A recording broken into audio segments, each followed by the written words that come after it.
Put down the drugs and the substances. Your future self will thank you for this. When you're in your 20s, your brain is still developing. And if you have ADHD like me, your prefrontal cortex is not going to be developed until you're 31. My brain just turned on like a year or two ago.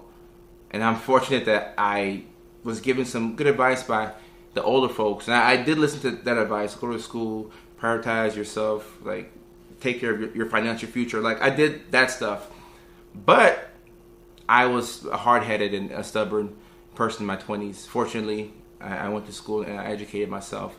But if you do drugs in your 20s, you will realize that drugs are the fastest way to regulate your emotions and to not have to feel what you're feeling, which is a dangerous thing, because when you realize that, oh, I can do something and not have to deal with my negative emotions, you tend to want to go back to the thing and over and over and over and over and over again.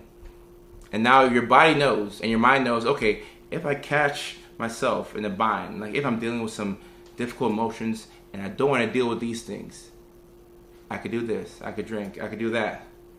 And that feeling will be completely gone. And that is true. Unfortunately, that is going to suppress your negative emotions, which is why you're doing it. However, negative emotions are our biggest catalyst for change. And we'll talk about pain in a second. I went on a rant on TikTok and Facebook Live to talk about pain. But negative emotions are your biggest catalyst for change and for growth. But if you suppress it with drugs, you're not going to make any changes. You're not going to grow. And it's all fun and games when you're in your 20s. Like, oh, it's all good. Like, I'm just having fun. I'm just having fun with the boys. Or, you know, the girls, like, I'm chilling with the girlies. You know how girls talk. You think you're having fun, and you are. But you're slowing down the development of your brain, number one. And number two, you're suppressing your negative emotions. So now you can't listen to the pain. You don't know which way to go.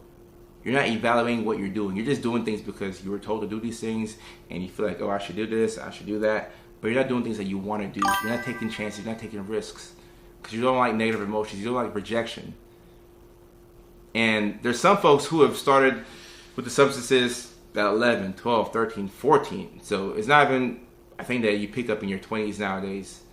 It's hard to be a parent. I can only imagine how difficult it is. That's the hardest job in the world right now. And I hope to have kids one day, and I'll be ready. I'll be prepared. But you still have to make sure that you instill your child with the best values. And even then, there's no guarantee that they're not going to resort to substances. And even if they do, it's because they're human. We all make mistakes. And sometimes we tend to rely on things that we shouldn't be relying on for happiness, for emotional regulation.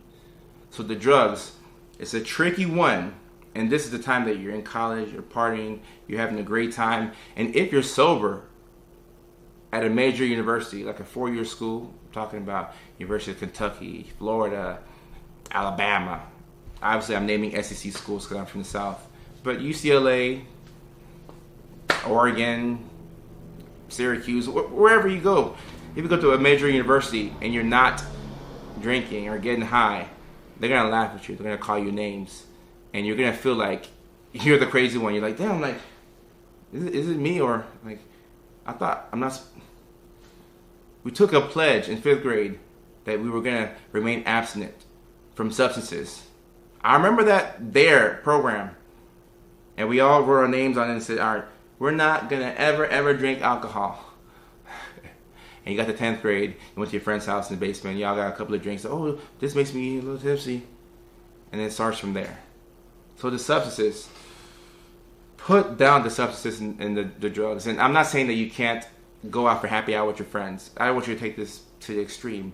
But do understand, especially if addiction runs in your family, that this could be something that starts off as a, every other week thing. And before you know it, it's every weekend thing. Then it's a couple of times throughout the week. Then it's every day and it sneaks up on you and you don't even realize it until you get way too deep into it. So just be careful with the substances. You can't be hard on yourself if you go out with the fellas or the girls and you have a couple of drinks. I don't want you to not have fun, but just make sure that's not something you're relying on. Be very careful with it. Be very careful with it. Number 2,